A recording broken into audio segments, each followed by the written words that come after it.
para continuar, les quiero hablar de un libro de ciencia ficción que se llama Solaris, de Stanislav Lem, que fue un magnífico escritor de ciencia ficción polaco. Este es un libro que les recomiendo, sobre el cual se han hecho películas. Hay una de Andrzej Tarkovsky, hay una de Steven Soderbergh.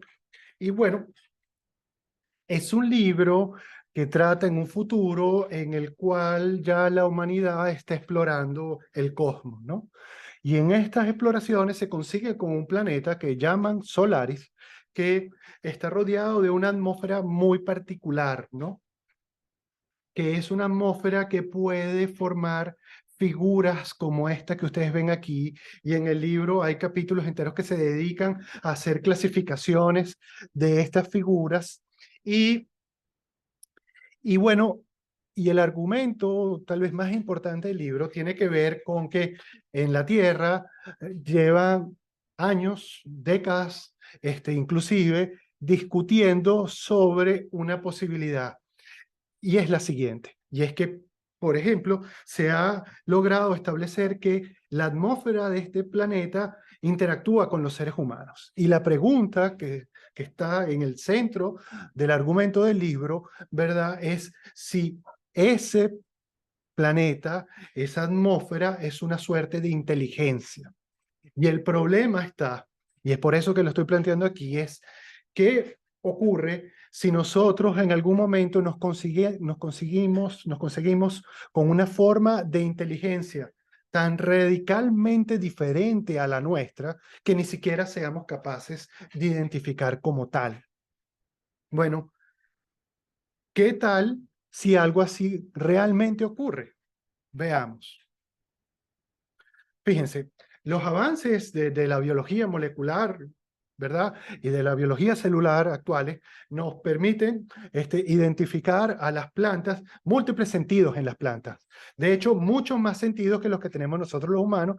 Unas láminas más adelante les voy a dar una referencia donde pueden conseguir información sobre eso.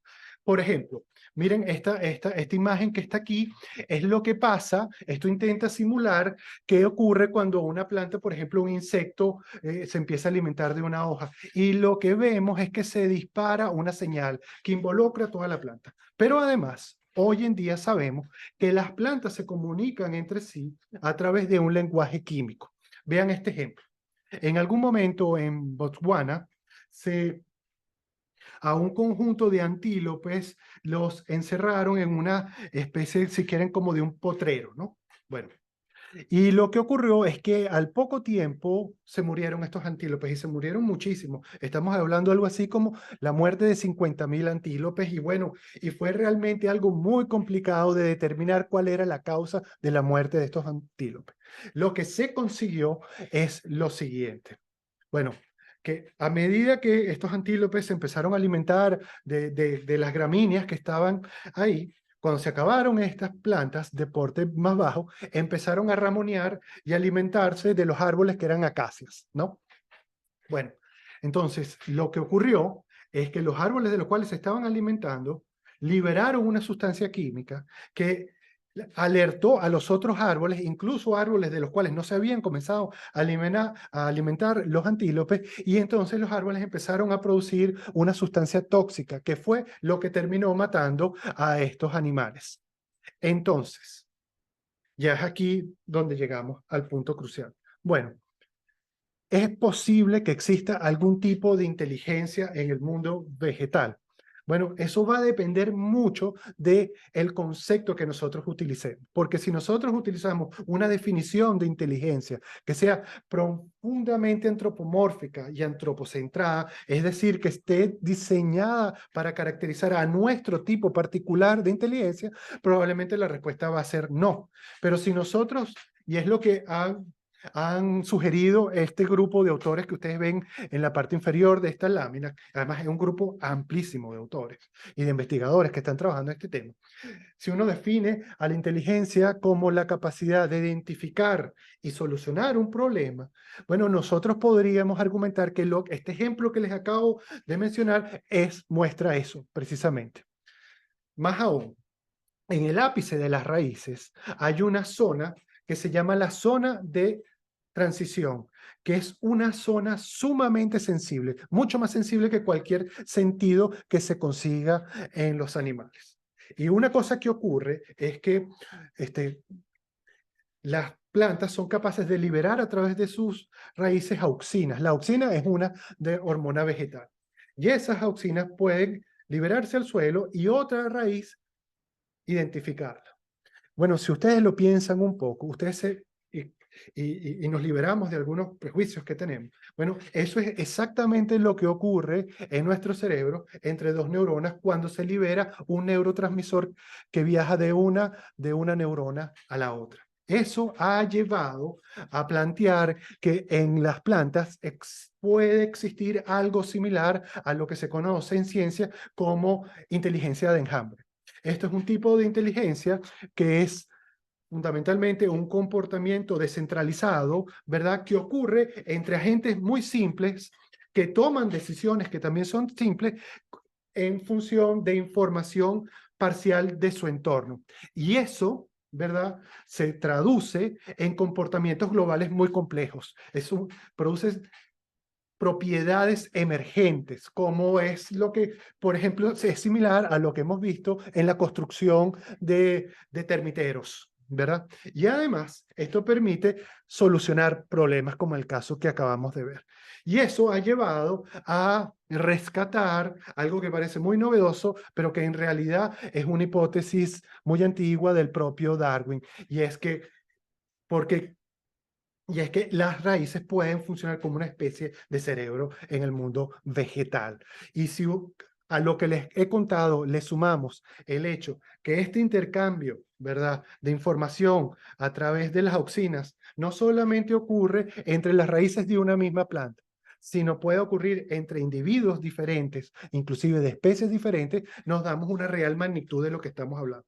Ahora, esto es muy difícil de digerir y tal vez para pensar en esto valga la pena traer un tema que está muy sobre la mesa actualmente, y es la inteligencia artificial, y pensemos en los argumentos tal vez más importantes que se han construido para plantear que es imposible producir una inteligencia artificial. Mis dos argumentos favoritos, ¿verdad? Es uno de Dreyfus y uno de Searle.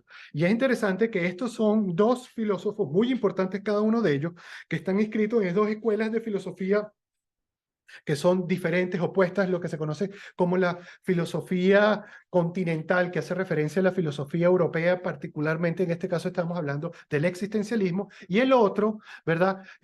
Y donde Dreyfus es tal vez el experto más importante hoy en día en Heidegger, y Searle pertenece a la que se conoce como la filosofía analítica. Los primeros trabajos de Searle estuvieron relacionados con los trabajos precisamente de Ludwig Wittgenstein. Es decir, son dos escuelas de filosofía que son las dos escuelas de filosofía más importantes del siglo XX y son escuelas que son antagónicas, si ustedes quieren, ¿verdad? Y entonces, bueno, veamos cuáles son los argumentos.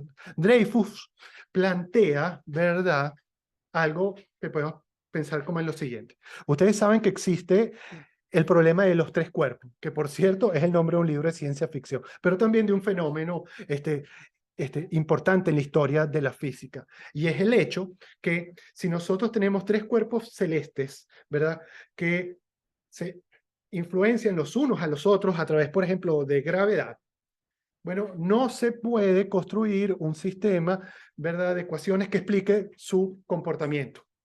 Y esto es un problema que han abordado de las mentes matemáticas más brillantes, por ejemplo, Poincaré, Henri Poincaré.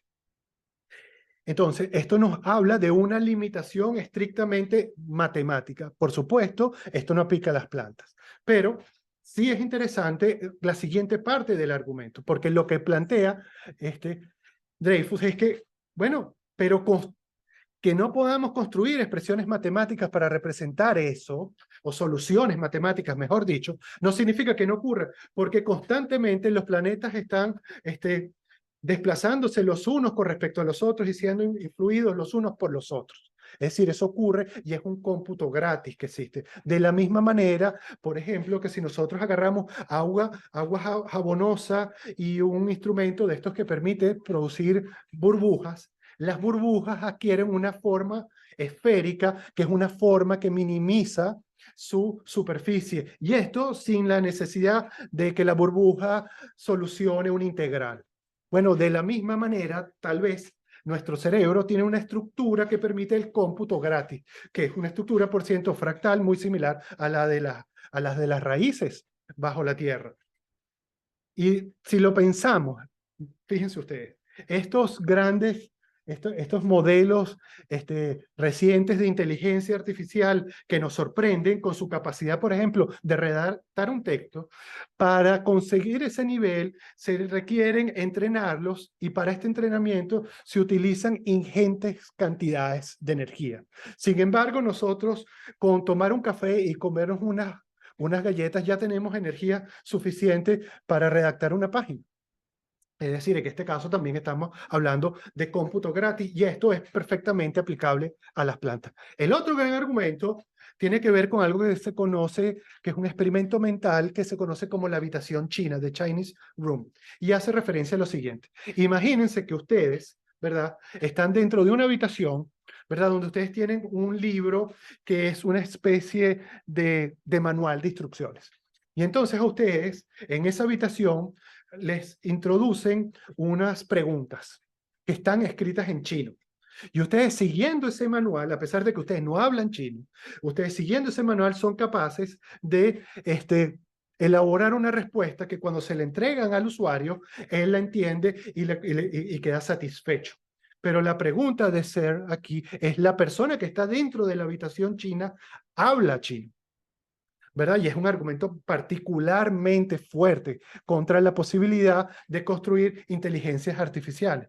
Sin embargo, si uno lo piensa bien, esto es equivalente, muy parecido a lo que venimos diciendo, porque esto lo que hace referencia es a una inteligencia similar a la humana, una inteligencia que tenga conciencia, que tenga, digamos, un relato interno de las situaciones que está experimentando. Pero eso no es necesario.